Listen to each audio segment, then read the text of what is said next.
In this video, we're going to be walking through the Amazon working backwards document process. Now, normally a working backwards document has a front page, which is a press release, a single page, to talk about the product in language that a human would understand. It kind of avoids the paradigm shifting type language and just talks about the product and the benefits to the customer, has a couple customer quotes. But we're going to cut that out entirely and just focus on the second part of the document, which is the FAQ. Now, the FAQ part of the document is meant to answer all of the questions that a reasonable person who's involved in the decision-making process and a go, no-go decision on what we're trying to make would ask, and it is up to the document writer, in most cases the product manager, to create this document and fill it with content. For those of you who don't know me, I'm a former senior executive from Amazon. I ran the Kindle product management team, responsible for, I guess, about $3.5 billion of business when I left. But prior to that, I ran the Windows Phone developer platform team. And I've held a variety of senior leadership positions at many companies, including my most recent stint as vice president of product at Oracle, which was kind of through an acquisition of the company Datalogics, where I was in charge of products. I've seen a lot of online videos where indie devs and other developer types are doing live coding exercises. And while those are interesting to me, I get a lot of questions about how to be a great PM or what I've learned along the way, or how do I do this or how do I do that. And I've certainly had a lot of interest in the processes within Amazon. Consider this video kind of an homage to those live coding videos where I'm going to basically walk through the creation in basically real time of this FAQ document. That's me working there. But I didn't like the way the video just kind of presented, with me just staring at the screen, even if I put myself in the corner in a circle or square.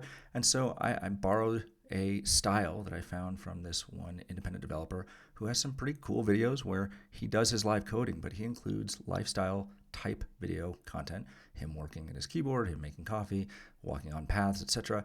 And while that's cool, it's not who I am. How I spend a lot of my free time is running in the mountains, climbing mountains, riding my bikes, doing ridiculous ultra distance marathon type races, 100-mile mountain bike races, 100-mile running races, that kind of thing. And so I record a lot of content along the way. I like to share that content, and I didn't want to have to create two channels, one for the outdoorsy stuff and one for my product manager / development content. In an effort to solve that problem, I decided to kind of fuse all of it together and include videos from all of my outdoorsy type adventures with some live coding or live content creation, as well as answering questions, etc. As, I don't know, I guess it's a hybrid type role. Indie dev doesn't really apply to what I'm doing. I mean, it kind of does in the sense that I'm writing the code, and we'll get to that in a second. But the reality of the situation is I'm a very, very, very good PM, and I've done a lot of great things. I'm a really terrible developer.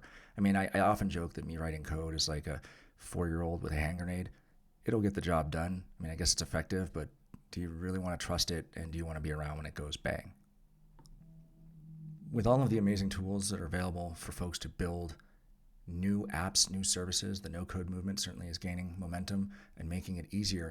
I decided to venture out and learn how to code again. I mean, I once upon a time knew how to code, but I really wanted to get into it and exercise that part of my brain because I just don't want to do the corporate life anymore. I've done enough in my life. I've worked at some of the biggest companies in my life. I've worked on some of the biggest projects for some of the best CEOs in the world, and I'm kind of done with it.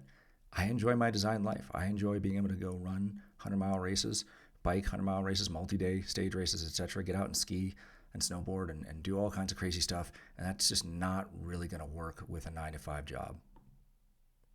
Yes, I have a family, and I've obviously been taking care of them and all that good stuff, but I have a very understanding wife and a very understanding family. And if I disappear midweek to go off into the mountains, hey, I'm only gone for 48 hours. I'll be back, but it's what keeps me sane.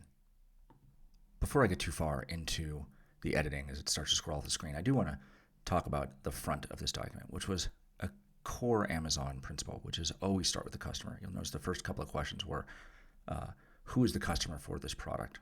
And what alternatives do they have available to them? Now, as I'm doing this work in real time and now I'm talking about it after the fact, you'll see that I added a question about whether or not customers are aware that they even have this problem.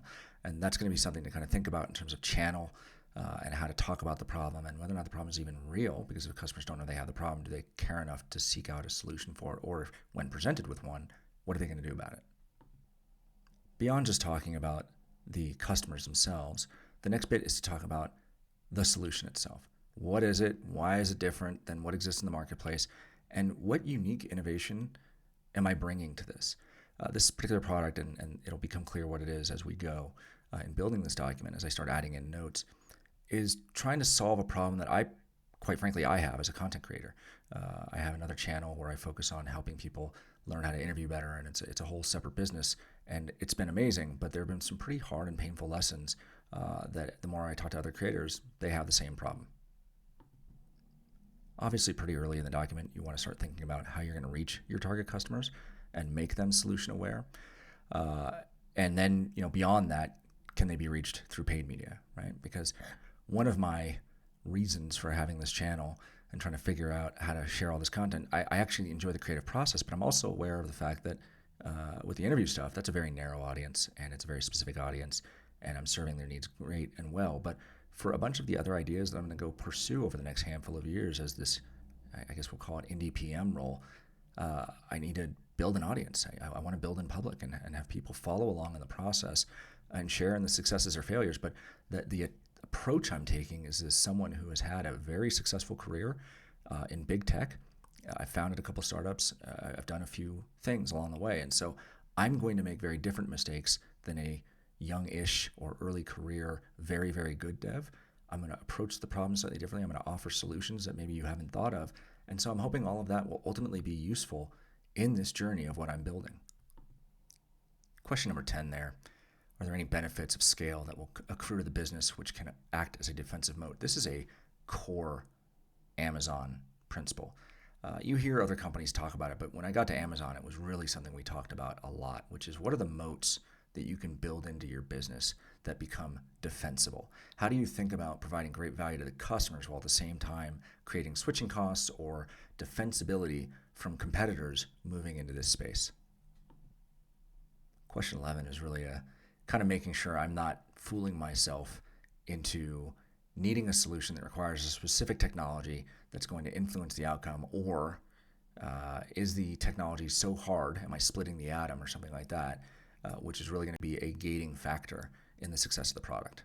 So normally I try to get all of the questions done, but I started just having these thoughts as I was going. And so while I'm not going to finish this doc because I didn't want to do a 2-hour video, and I don't even know if that's how much time I would need, I did want to, as a completion step, have all of the questions I think I need to answer. And so part of making this interesting for you is not just the questions, because the questions are interesting, but also some notes as to prompts for myself for how I'm thinking about this specific question. So question 12 here, how much time will be required to know if there's product market fit?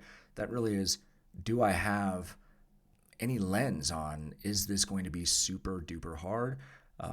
Will I know immediately because customers are throwing money at me, or is it going to be a slow burn because it requires a long time to accrue value?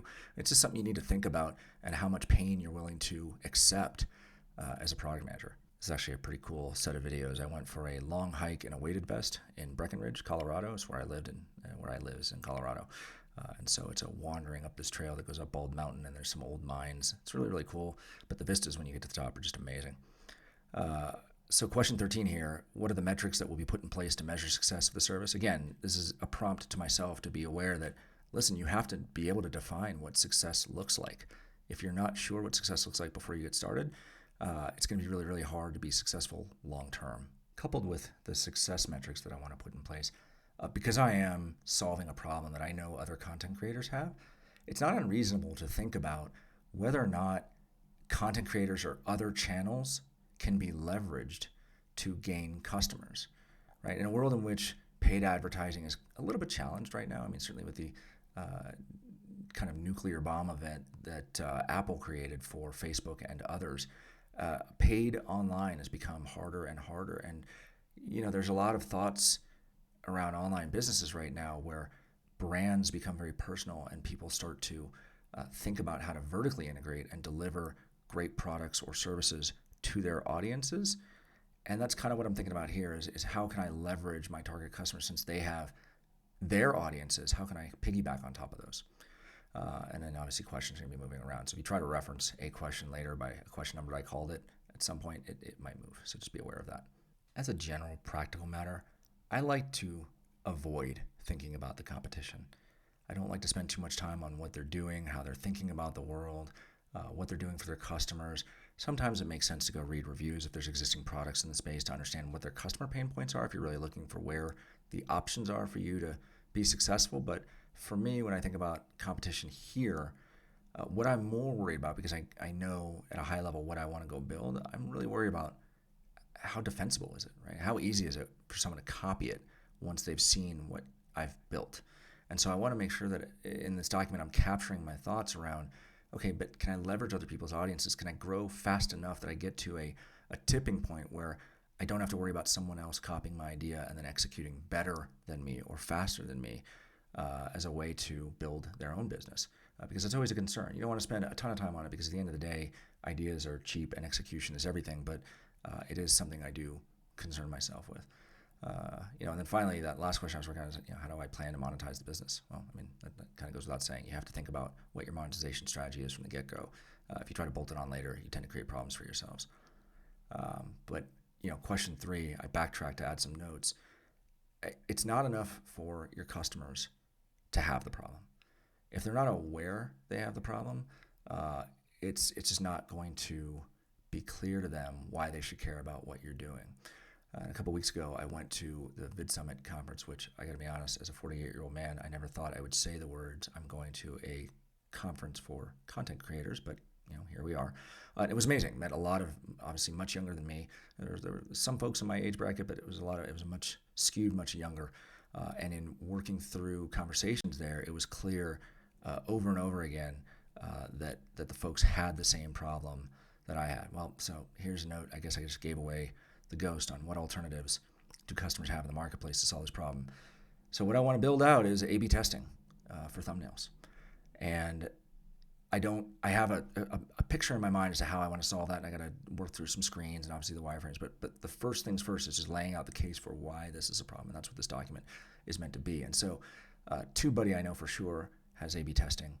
I'm not sure about vidIQ. I know that they're a product. I haven't used them, so I got to confirm that. So again, you can see in here I'm making notes to myself that I gotta check that and validate it. But the biggest struggle, at least the way I see it, for how those services, and let me not say services, specifically TubeBuddy, is approaching that problem is they're doing live and real-time swap out of thumbnails because they have access to your YouTube account. The reality of that, though, is that your video is live on YouTube, which means YouTube is monitoring it for click-throughs and view times and a bunch of other things. So if you have a bad thumbnail, you don't get the initial clicks, it doesn't matter what A/B testing you do after the fact. Once you're kind of getting the bad data within YouTube, especially as a smaller creator, I've seen my videos plateau super early despite swapping in a better performing thumbnail. Just from a visual point of view, what you see going on here is I have a pretty big fitness goal that I'm trying to reach in 2022 related to a fundraiser. Every couple of years I do a fundraiser related to a crazy thing that I do. In 2019, I did the Goggins Challenge, which if you're not familiar with that, it's run 4 miles every 4 hours for 48 hours. But because I'm an insane person, I opted to run 6 miles every 4 hours for 48 hours. And once I agreed to that with my coach, I called him the next day and he said, let me guess, you figure if you're going to run 6 miles, you might as well run 6.2. He's absolutely correct. And so I ran a 10K every 4 hours for 48 hours. So what I'm working towards in 2022, the summer of, is 2023, sorry, the summer of, God, I can't remember what day it is. I want to work towards doing a Murph every 4 hours for 48 hours, but to, again, because I'm an insane person, instead of running 1 mile on the front and the back of the Murph, if you don't know the workout of the day or the Hero WOD from CrossFit, you do a 1 mile run, 100 pull-ups, 200 push-ups, and 300 air squats, and then run another mile. I'm going to merge it with the Goggins Challenge and run 2 miles on the front and the back of it. And so I've been in the gym a whole lot more than I have been in the last 8 years of doing endurance racing and Ironman racing and things of that. Like you do a bunch of gym work in the off season, but not as preparation. You need to get lean and you need to focus on endurance. So that's why the gym work is here. I know a lot of engineers. I know a lot of tech types who need inspiration to get after it. They don't know what to do. They want to be more fit. And this is just me sharing content of like, look, you can be an indie PM, indie dev in some people's cases, and still have that active lifestyle. And it's important to stay fit, as you get older. And so, running, biking, snowboarding, skiing, and of course, gym work. So here, question 7, it's kind of thinking about how am I going to target the customers, right? And I don't know that talking about this product in public is going to work. I need to think about how to build out awareness over the medium to long term. But I also believe that if I solve the problem well, because there is no real credible, viable alternative right now, I think this solves itself. I'm not sure. And so I really have to think through the audience building part of what I'm doing. But of course, this, doing a video like this is part of that process. Um, and thinking through my notes and having spoken to other folks who have built audiences by building in public, how they got early leverage. Certainly there were affiliates and borrowing audiences from other people. So that's kind of the thought process here. I know folks like Noah Kagan talks about this a lot. The My First Million guys talk about this a lot. So how can I leverage the audiences of others? Question 10. Yep, there is some unique innovation that I've got for my solution. I'm not going to spill the beans on how I think I can solve this here. So a little bit of note here because I knew that I was filming this and that it might get shown. I'm not going to share this yet, but I have thought of a few easy ways to do experiments. That's another part of the process, right? If you're thinking about building a product, you don't want to go hole yourself up in the closet for 6 months, do a bunch of work and find out customers don't want it. So how can you put something in front of customers that they can say yes or no to quickly? It doesn't even have to be close to what you plan to deliver, but you do have to validate the idea and make sure that people are willing to pay for it, right? It's not enough to make something people want. It has to be something that they want and that are willing to pay for. So that's just an important thing that you got to remember with my PM hat on. So here we're working on question 11. Are there any benefits of scale that will accrue to the business, which can act as a defensive mode? Back to this, I don't know that there really are. I think getting big is good and being known for this thing is good. And if you get right within the very small-ish relative to other markets creator economy, maybe you stand out. But just like mentioning TubeBuddy and vidIQ in the same breath, there tends to be a couple of companies that do well for a specific thing, and they kind of winner take most situation. That's how to think about this from a product point of view. If you're creating a space or creating a new service, winners take most, and then the rest kind of fight over scraps, which is always somewhat problematic. Question 13 is something I will fight with and worry about and fret about because, again, while I'm playing this indie PM role, that's the moniker I think I'm going to use, indie PM. I like that. I am writing the code. I decided that it was going to be super important for me to be able to manage engineers at some point if I choose to use contract developers to kind of flush out or maintain the product once it's released. But I felt so far away from being able to effectively manage downstream engineers given the tooling that I wanted to use, that I really needed to get my hands dirty and get back to a place where I can call BS on people. If they're going to tell me, oh yeah, this will take 6 weeks and it's cost $12,000, I need to know if that's true or not. And so that required me to kind of roll up my sleeves and really just learn a whole bunch of new stuff. And that includes React, it includes AWS Amplify, it includes NoSQL databases, it includes JavaScript, which I had never actually learned. Python and C# had been my languages forever. So I've had to learn a lot in the last couple months as I've been working on my main project, and I just want to keep doing that. I enjoy it. I enjoy the process. I enjoy creating stuff. It's fun to check in code and all those things. And it's just something I never really did as part of my main job as a product manager and as a multidisciplinary leader and manager. So that's why I'm quite enjoying this process. But never too far from my product manager roots. I do worry about the metrics that need to be put in place to really think about how successful is this business. And so here's some of the ones that come to mind that I would be mainly focused on. Customer acquisition cost, right? How much does it cost to acquire a customer? NPS for return customers, that's a later stage stat. I mean, it's fine. You want to know that people love your product, but you can tell from churn whether or not customers are happy. Number of tests per user per month. The thing that I'm building is basically a way to test thumbnails. And so the number of tests per user per month and the total number of experiments or tests per month, absent the number of users. And then here I have churn rate, which is the inactive customers within a certain amount of time, right? Or maybe they turn off the paid service if I go with that. But I need to be thinking about how I'm measuring the success ahead of time. You always need to be thinking about this. It's super important. It's one of those things that people try to do last, or sometimes engineers want to avoid because they just, it's businessy stuff. This was a fun walk through, basically close to where I live, near Boulder County. It's coming down off a long hike. I try to take Friday mornings for a couple hours with the weighted vest and go do about 2,000 to 3,000 feet of elevation gain while walking as quickly as possible, and sometimes running downhill, but with the camera it's a little bit tougher to run downhill. So number 16, this one came to me late. What automated methods can I use to determine success? And it's funny how just in writing the document, automation for determining success is related to performance metrics and other other measurements. But what I had not done as part of my initial thinking of this process was thinking about automation as a front-loading step and how it can help me build the product or accomplish what I'm trying to accomplish slightly differently. And so without really giving away the ghost, I want to gain some insights or at least learn some things through automation. But at the same time, I want to see if I can use some machine learning to kind of get me closer to an answer. That's all I'll say at this point, because I don't want to give up my unique thought or what I believe is my unique thought as to how I'm approach this problem. But by saying machine learning, I'm sure it's going to trigger in some people what they think the idea is or what I'm going to try and do. And I assure you it's not that. It really isn't.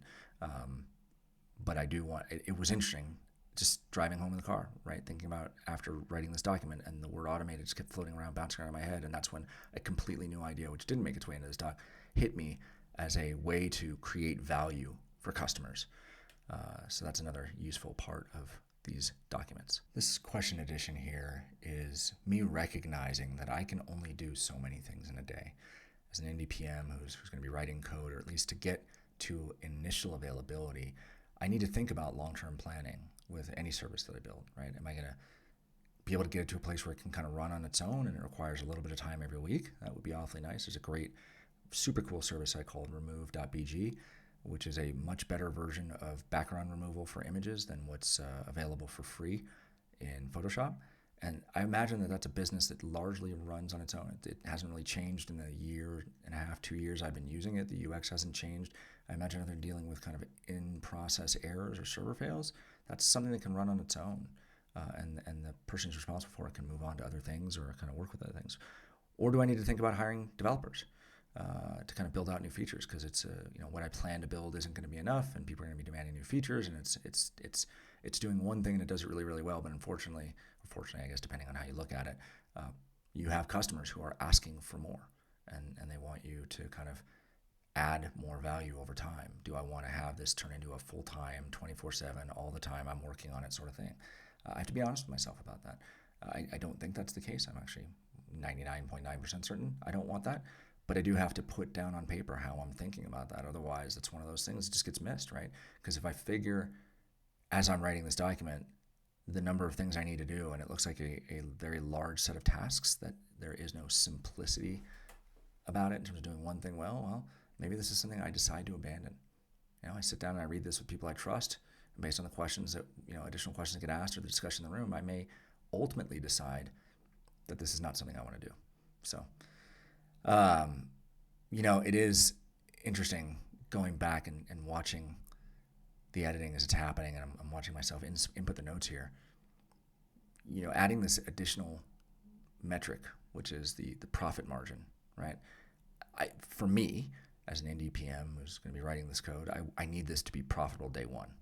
I need it to work, and I need it to be profitable. And so how can I build this in such a way that I'm not creating a cost sink for myself? Because that's just, I don't feel like losing money for an extended period of time, and I want to build with profitability in mind from day one. I've lived the VC life, the VC funded life, and your life and your ability to do things completely changes when you take outside capital. You are now responsible to different stakeholders, and they have a different time horizon and a different upside number than you do. And so I am trying to keep very clear in my mind how to operate at a profit. This video is only going to kind of lay out the notes for each of the questions that's asked, so that I'm making notes here to myself. So when I flesh out these paragraphs and write it as a fully fleshed out doc, I'm very clear to myself as to what's important. And so a thought that I was having here was like, okay, but if I have the ability to do A/B testing of thumbnails, how long can it take? Like what's reasonable and acceptable? I know for myself, for my main channel, or I guess my only channel onto which I've built up an audience and I put out content, I tend to do the thumbnails last, which is, I've changed that process since VidSummit, and I now do them first, but I was largely doing them last, and so it was always like the video was done at 9:30, uploaded, and it was supposed to go live at 10, so it was kind of I didn't have time to wait for an answer as to which thumbnail was better. So that's going to be something I need to think about and track as a metric, and quite frankly, talking to customers and finding out, where are they with their process? Do they do like I used to do, which is thumbnail last, or are they kind of taking best practices and learning, and do they do thumbnail first? It's a question I need to answer for myself. But if you are interested in seeing the fully fleshed out document, I might be convinced to make it available.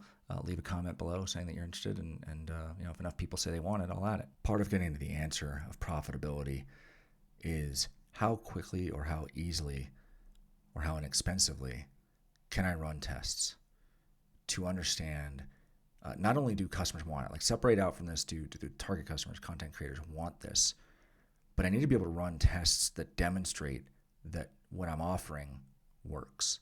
Right? Because if you think about the ability to A/B test thumbnails, look, I can put my thumbnails in front of 10 people that I know, and they might give me feedback or input, and it might be directionally correct. It might be completely wrong, specifically for my audience.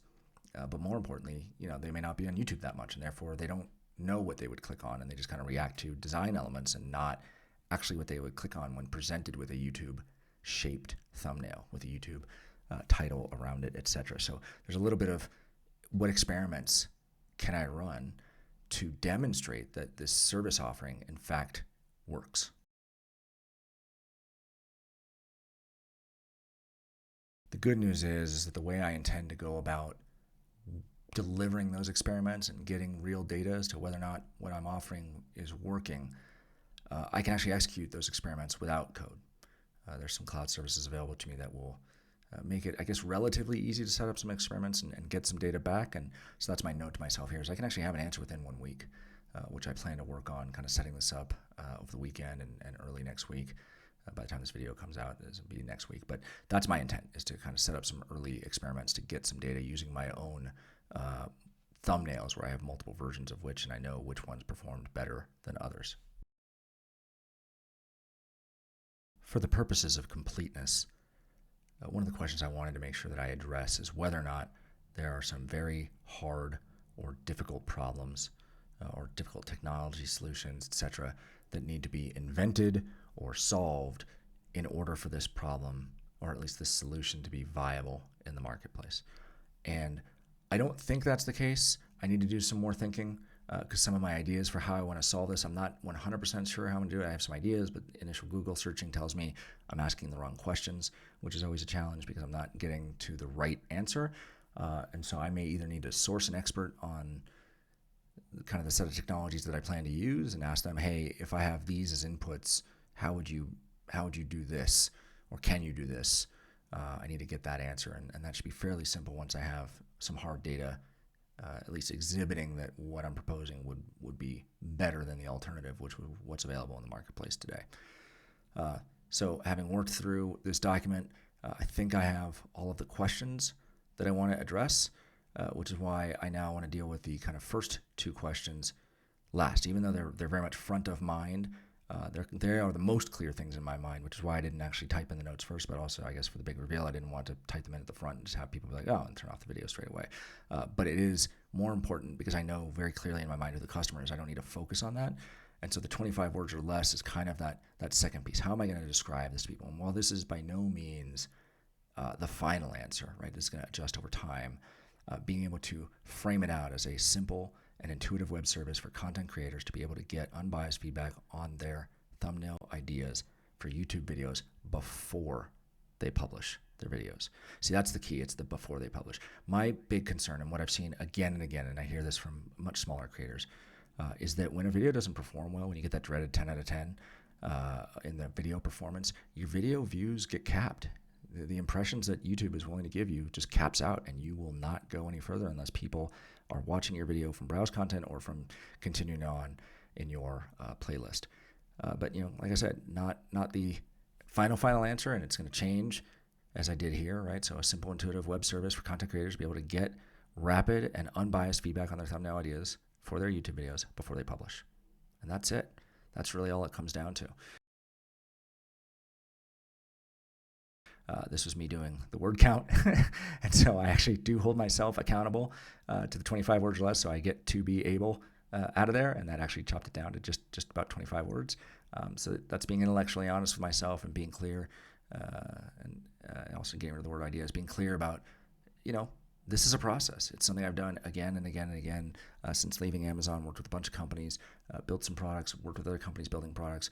And so going through this process is as much a muscle as anything else, which is why I try to hold myself accountable. And again, the customer is very clear in my mind: YouTube content creators. Now, that is a somewhat vague because it's not focused. It's mostly smaller and medium-sized creators, but that's how it is. If you've enjoyed this content, I would very much appreciate it if you like the content, you subscribe, and join me on this journey as I build in public.